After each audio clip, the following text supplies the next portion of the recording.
Retail media is one of the most diverse, dynamic industries you can be in now. It's fast changing. There's a lot of commercial pressure. There's a lot of support. There's a lot of prioritization. There's no roadmap, right? It's that everyone's writing their own blueprint to some extent. You have to make decisions quite quickly, which means you need to be both assertive but willing to make mistakes. Welcome to the Time for a Reset Marketing Podcast. Insights from global brand marketeers, brought to you by CvE Marketing Consultancy. I'm your host, Paul Frampton, and in each episode, I dive deep into the minds of senior marketing leaders from around the world. Join me as we explore what they want to hit reset on in an ever-changing landscape and uncover strategies that drive successful brand transformation. Hello, and welcome back to another episode of Time for a Reset. Today, I'm delighted to be joined by Dean Harris. Dean runs the Co-op Media Network, the retail media network. He started his career back in McCann. We were just talking about this. His first job out of uni and McCann up in Manchester. For those of you listening from the UK, you'll know it's a rather beautiful setting out in the country, but not quite in the centre of Manchester. And then he found himself in Co-op and has done many different roles in Co-op, covering brand management, membership, customer, and latterly has ended up kind of setting up and running the retail media network. And those of you that know Dean will know that one, he's a great orator and a great advocate for the retail media space, but he's also kind of pretty straight and pretty real. So I'm really looking forward to this conversation. Welcome, Dean. Hi, Paul. Always great to speak to you. Looking forward to this.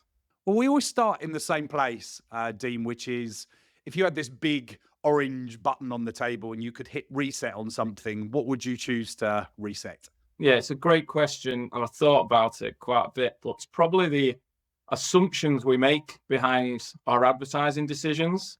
A lot are based on frameworks, labels, and models that have been around for years and years. And we need to challenge the status quo and start reappraising our decisions based on those foundational principles around consumer psychology and neuroscience, how advertising actually works, where we've been caught up in the frameworks. And the world's moved on a lot, and it's time we reset those assumptions, because a few of them are false. Right. I like that.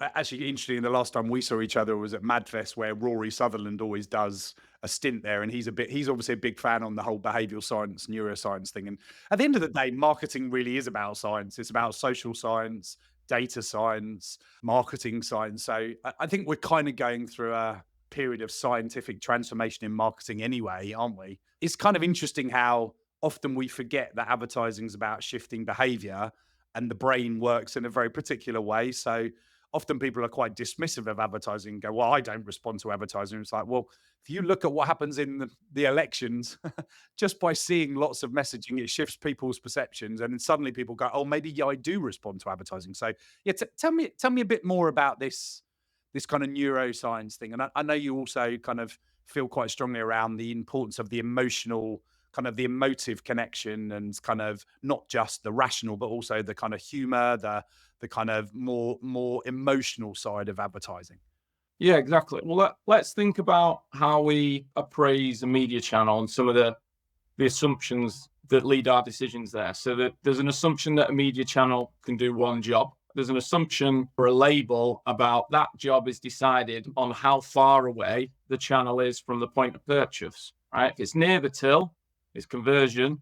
If it's away from the till, it's brand building. If you're sat on your couch, it's brand building. If you're in a shop, it's conversion. And those labels and assumptions are based on frameworks, right? We've essentially had a funnel. We draw a line in it. We put some channels in the top, some channels in the bottom. And then we've been making our decisions even today based on that. Whereas we haven't questioned, well, are those channels sitting in the right area, and can a channel sit in multiple areas? And what we should be doing based on that psychology and the way advertising works is not look at where it sits on a graph, but how the consumer interacts with it from a media attributes point of view. So how many people see it? How often do they see it? What attention do they give it? But importantly, on the psychology, the mindset or the context of the way they consume it. So if you think about a store, for instance, it's a very receptive context. They're in a buying mindset, but they're also in a sort of living mindset because it's part of their weekly routine. And we need to start thinking around the receptiveness of that media. So if you're in the market for insurance, you're more receptive to insurance adverts, right? If you're not, you're not. So in a shop, when you're looking around for groceries, you're going to be hyper receptive to grocery advertising. But because those ads are near the till, we say they can just do conversion. Whereas all the psychology or the neuroscience suggests that it can do one or the other.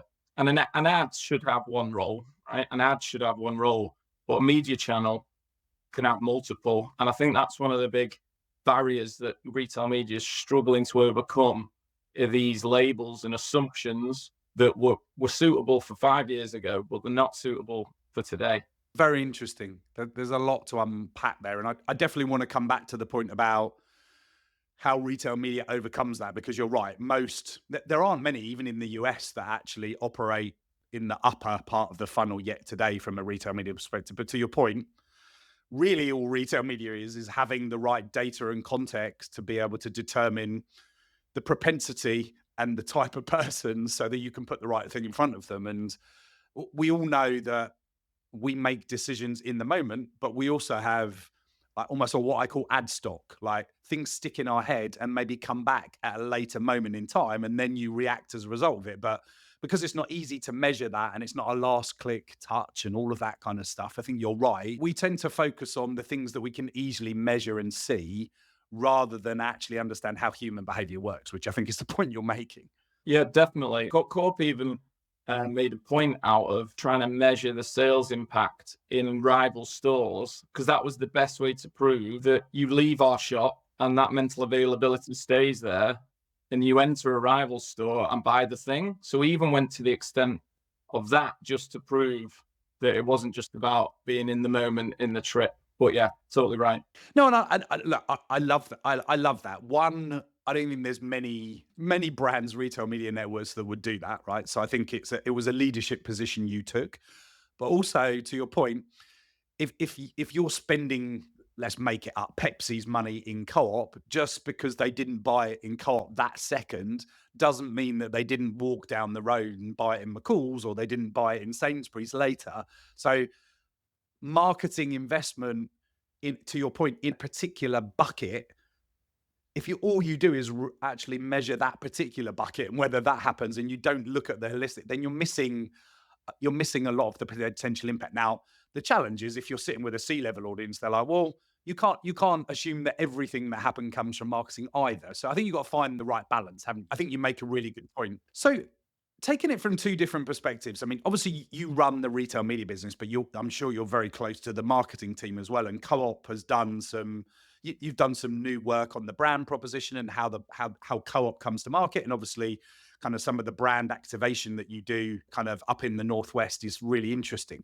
Like, how does the Neuroscience thing play differently into how Co-op goes to market in its own brand and advertising versus like how you are selling retail media to a lot of the kind of partners that have been spending for you for years? I've been at Corp for over 11 years now, and there's been this umming and ahhing around how much you invest in our difference, which is totally unique as a cooperative business. We don't have a hedge fund or an investment bank to please. We're kind of self-governing. Our only obligation is to the 6 million people wandering around the UK with a membership card. How much do we allude to that as a point of difference, which has largely been unused in the grocery market as a point of difference because no one else has it. Everyone else has the levers of value, quality, service, and range. And do you add in this other variable, hoping it makes a difference, or do you continue to play with the established levers? And I think we've not had that sort of sense of bravery to go after this new, fully ownable lever. And we have now. We have this year. We invested a lot in the brand. We onboarded a new creative agency to help us do that, and we doubled down on our media investment with our excess share of voice over the summer to really land it. And the reception's been brilliant. And I think even if it's still early days in the world of shifting grocery shopper purchasing decisions and that preference, nothing happens overnight because it's a long tail shift. Well, I think what it gives us is distinctiveness. And we know that that is really important to just top of mind mental availability, is just being visibly different, having something different to stay that stands out, that sort of behavioral science effect of as long as you stand out from the crowd, you'll become more memorable. And in a world that is value, value, value, value, value, value, and it's reds and yellows everywhere, right? We can stand out for being slightly different and having a different way of communicating our brand message that no one else can copy. So I think there's a lot of value in distinctiveness. And in our retail media business, that's another area we've got, because we're banging the convenience media drum. And I know a lot been around Co-op Media Network, but the predominant message we have in market is champion convenience.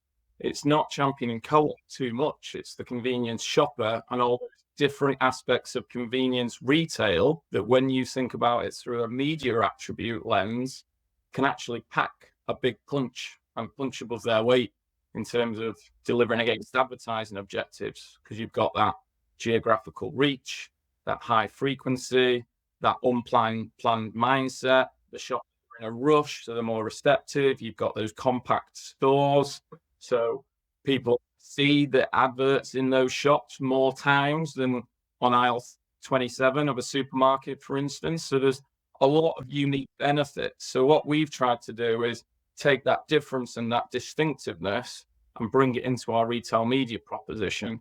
And that's what's helped give us excess share of voice in the B2B world. We've got a lot of headline coverage for our digital screens, for our launch, for our halo analysis. And because we're investing in thought leadership around convenience and no one else is, we've always got new stories, and we're being quite selfless in our measurement. So the halo analysis, this would be unheard of, to celebrate the fact you're generating sales in a rival shop. How uncomfortable is that as a retailer? But we've gone there. Yeah, I mean, it's contrary to everything that you're brought up to think about when you work in retail, isn't it? Yeah, it definitely, a big thing for us was this: if we're going to move from being a retailer selling media to a media owner providing advertising services, that requires a shift in what you say and how you do it. On the first one, a retailer selling media, you only let grocers and general merchandisers do that. If you think about a media owner providing advertising services, we're putting ourselves in the same box as an ITV, as a Facebook, as a YouTube, and none of them measure the sales they create in one store. They're there for the market impact. They're there to do one job, and that's to grow that brand's sales irrelevant of where their product is purchased, because that will attract more attention and more interest in them as a media owner. And it's a brave shift, but we think it's a differentiating one and a distinctive one, and one that we can own. I really like how you articulated that, Dean. And I think you're right. I mean, the whole how brands grow theory is all about distinctive assets and actually genuine differentiation and kind of mental availability. And I think what you've done is probably looked at, well, if there's all of these very large retail media networks, the big grocers, and then there's all of the big digital platforms, how are we going to compete? How are we going to end up not just being a very small part of that ecosystem, by actually representing convenience and having a differentiated story and how you drive value into the whole ecosystem?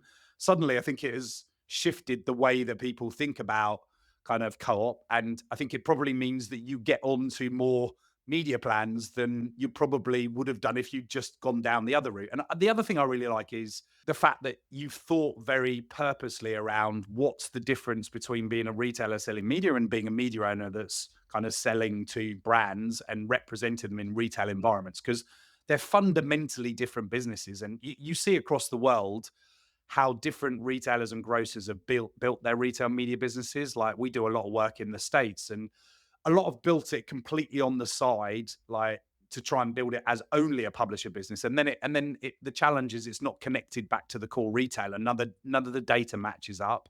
The other example is where it has just been set up as, well, we'll just build some margin on the side of the retail business, but we don't want to be a media owner. We're not going to invest in the technology, the measurement, et cetera, et cetera. Whereas sounds to me that for quite a young retail media network, you're only a year old, right? That you've thought very purposely and strategically about your position in market and where you want to go. So where do you think this can go for Co-op Media Network? Where do you go after year one?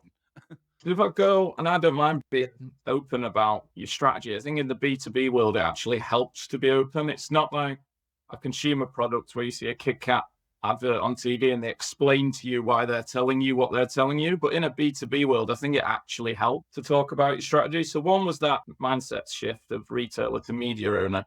The other was around recognizing where the market is going and how media is being bought. So we recognize that the old way that retail media was being bought was based on your commercial metrics. So I'm a brand, 5% of my stuff is sold through Co-op, 20% is through Tesco.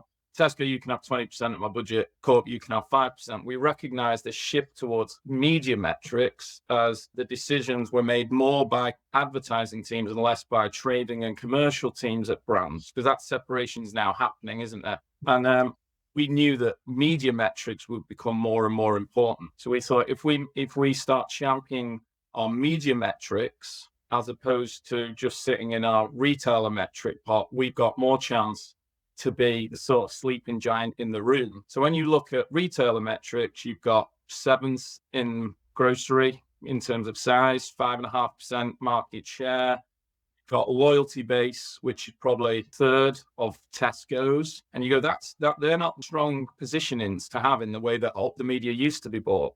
And then you look to the future and you go, well, actually, our market share is down because our basket size is low, but actually in terms of reach, frequency, opportunities to see, we're second or third in transactions market share. If you can reframe the market to think, well, you don't just need supermarket media, it's an and convenience media. We're not saying don't choose Tesco, choose Co-op. We're saying you need both because they're different missions, they're different mindsets. We're number one in convenience.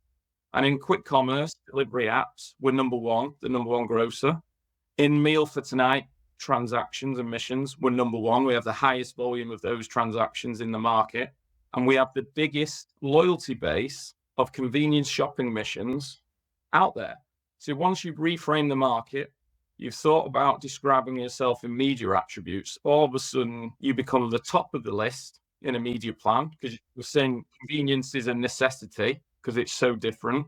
And it's a necessity you need to use because it's so powerful in media. So that was what year one was about, was that sort of Co-op is different and that difference is meaningful in media.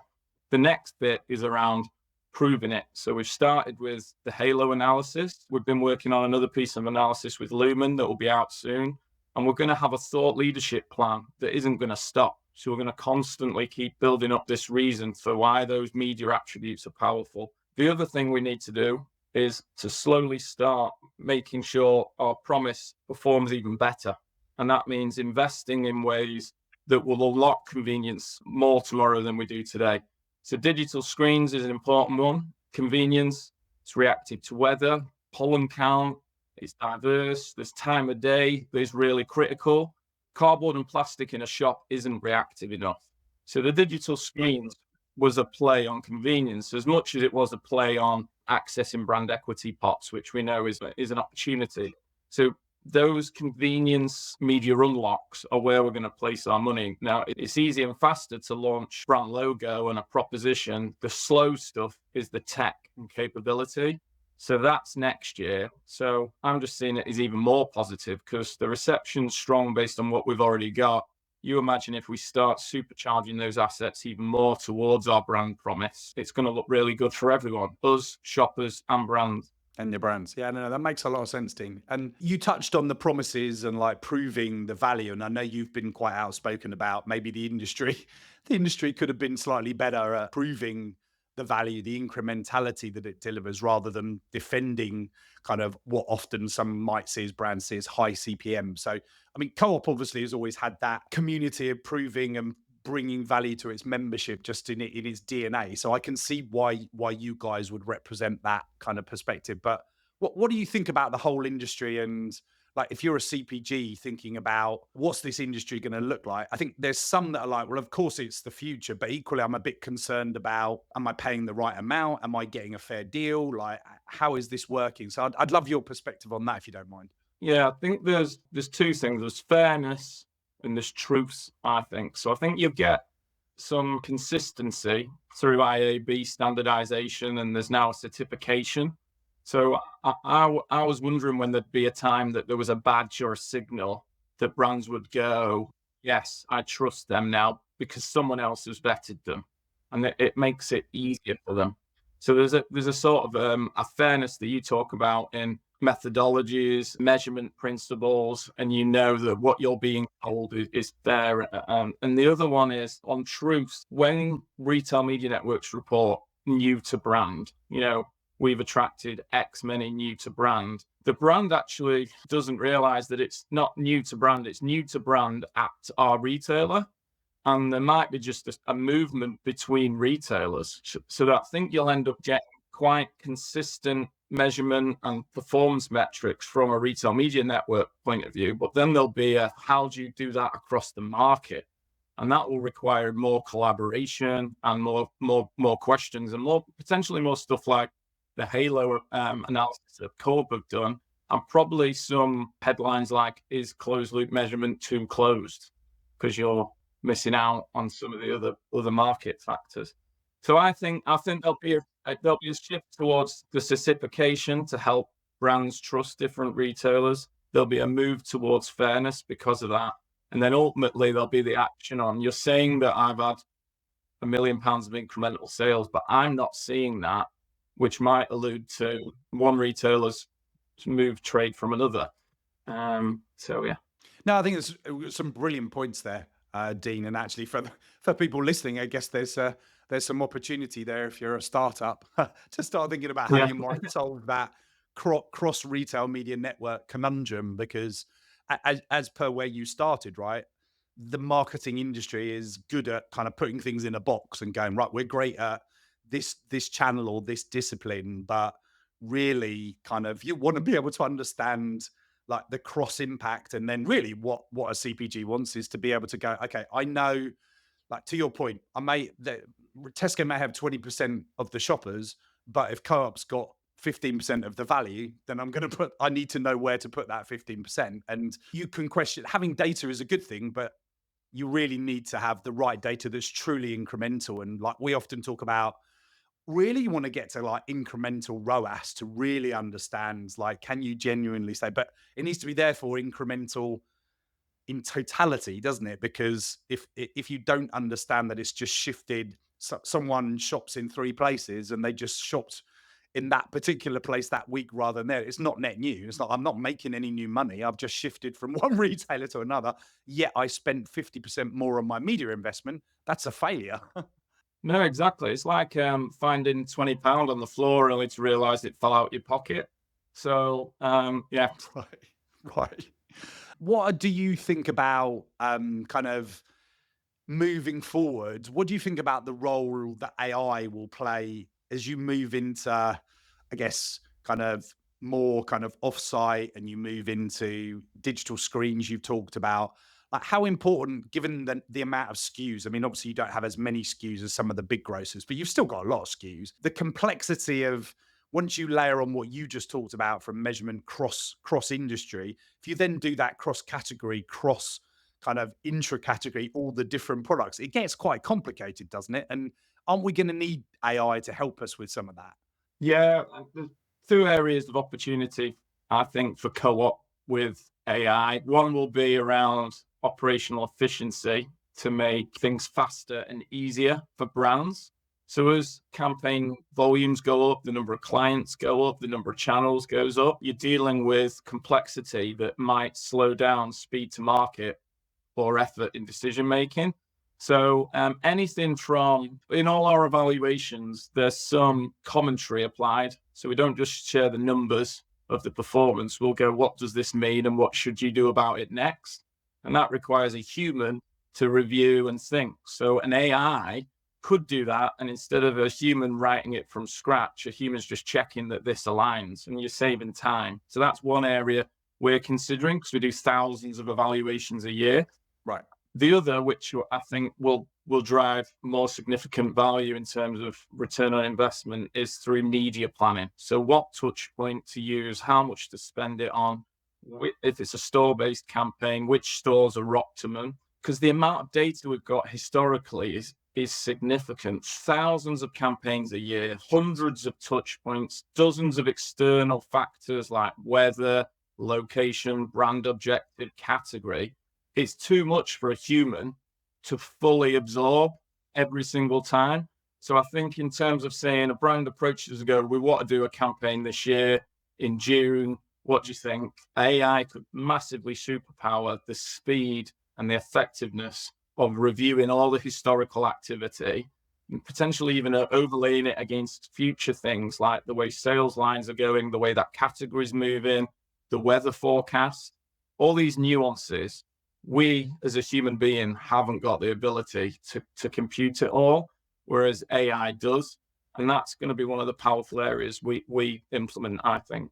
Yeah, I think they're great use cases. I think what you hit on, what I heard is where it's so complex, there are so many data points that it's hard for a human to decipher what's working, but also where you actually want to bring in almost like fuse multiple different kind of data environments and data sets that feel like it's very difficult to do. That AI, in principle, if it can get access to all of that, it can do that analysis in nanoseconds, which I think you're right, does create opportunity. And then I think actually then if that's all plugged in and the AI knows that, then over time it can start to improve targeting and creative messaging kind of on the fly in campaign rather than waiting till you run it and then you get the retail data back, can't you? I think it has the ability to improve the planning and then all of the activation through it as well.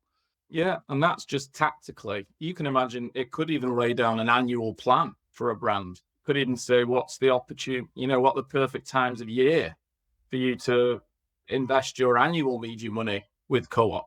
Now we're talking like a campaign brief level at the minute, but you could scale that up. And then in the end, you never know, there might be an AI tool that can inform a brand of which retail media network to invest in because of past performance. You zoom out. Yeah, you can imagine a chatbot where you're going, I've got an extra 2 million to invest. Like, which media network should I put this into to drive incremental revenue? I mean, you need the data first, right? But I think you're right. Like over time, it's going to become very interesting what's possible. But it does all still come back to your point, which is about fairness, accuracy, and kind of truth, because the AI can only work off of what you feed it, and therefore it needs the right kind of data and the right benchmarking between. Meta and Google have got lots of data and AI, but I think often it seems to benefit them more than it benefits the customer. If I'm not too cynical. So I want to just come back before we talk about a few more kind of personal questions. I want to just come back to one of the things you raised right at the beginning, which I guess was there's no reason why retail media can't actually do the job of just getting into people's heads at the top of the funnel and do the mental availability piece. But most of the time it ends up at the bottom of the funnel. So I think I'm right in saying that there isn't really any retail media network, even Walmart in the US, that has really cracked that yet. Tesco hasn't cracked it, I don't think either. So what do you think needs to change to get some of the bigger brands that spend a lot of money in grocery and convenience to go, actually, I should move money out of TV and out of home into retail media at the top of the funnel, as well as doing the kind of point of sale type piece? I think it comes down to that retail media doesn't currently integrate into the way those media plans are created. So I've spoke to a few media agencies about this, and they said when they're doing their, say, above the line plan, they can have it neatly on one page. Everything has a CPM next to it and then spend next to it. And if retail media is on there, it needs its own slide because the metrics are different, the way it's calculated is different. If you think about out of home, so in the UK, the currency for out of home is something called route data, which looks at how many people pass that out of home site. Route data doesn't apply inside a store, right? So how can a store quantify the number of impressions it's getting? Does it use till data? But that's not reflective, especially if screen's in a shop window, because you're missing out on all the people that are walking past it as well. So I think it's not easy to integrate it. The other thing is those pieces of inventory are often bought within booking platforms that media agencies use. So you're going to have to integrate. So I think in the conversion side, brands are adjusting to the way retail medias operate in the above the line world, retail media networks are going to have to adjust to the way they operate and the way that media is purchased, because if it's not easy and it's not consistent, the effort won't be applied. Because when you're in the game of, it's not about ringing the till there and then, it's about generating awareness and broad reach and impressions and attention. There are other options to choose around besides the Yeah, effortful new retail of them. media. Yeah. No, I think that's Yeah, really exactly. insightful, Dean. I think you're right. If it's too hard and it's too difficult and it doesn't fit with the way that, particularly how agencies buy programmatically and they want to just buy data sets against an audience, then it doesn't happen. So I think you're right. There's some uniqueness to the way that retail media was that we shouldn't lose, but there's also some harmonization that probably needs to happen in order for it to win its fair share of, let's call it, upper funnel budgets, which feels like we're siloing it, but I think you kind of have to talk about it like the stuff at the top versus the stuff at the bottom. Exactly. Changing tact a little bit, wanted to ask you a couple of more kind of personal questions. I mean, you're a retail media leader in the industry, and there aren't that many that kind of lead the big retail media networks in the UK. Obviously, there's a few more in the US. So globally, it's a fairly small kind of group. What do you think the key attributes of someone that's going to run these businesses going forward? Because if we fast track everything we've talked about, I think the industry is going to continue to grow. It's can continue to take more budget from different places, and will prove over time that it does drive genuine kind of incremental kind of revenue, because it kind of makes sense. If you think about retail media and retail data against some of the other advertising propositions, a lot of those advertising propositions are purely based on, we've got an audience or we've got some kind of intent that someone's interested in something, but they don't know what they bought. They don't know how often they bought it. They don't know how loyal they are. They don't know where else they shop. So by definition, I think this just commerce becomes more and more interesting to more and more brands. But what does that mean for people that run the businesses like yours? I mean, 5 years time, some grocers, convenience stores could make more money from media than they make from their core business, possibly. Exactly. Yeah, no. And I'd say retail media is one of the most diverse, dynamic industries you can be in now. It's fast changing. There's a lot of commercial pressure. There's a lot of support. There's a lot of prioritization. There's no roadmap, right? It's that everyone's writing their own blueprint to some extent.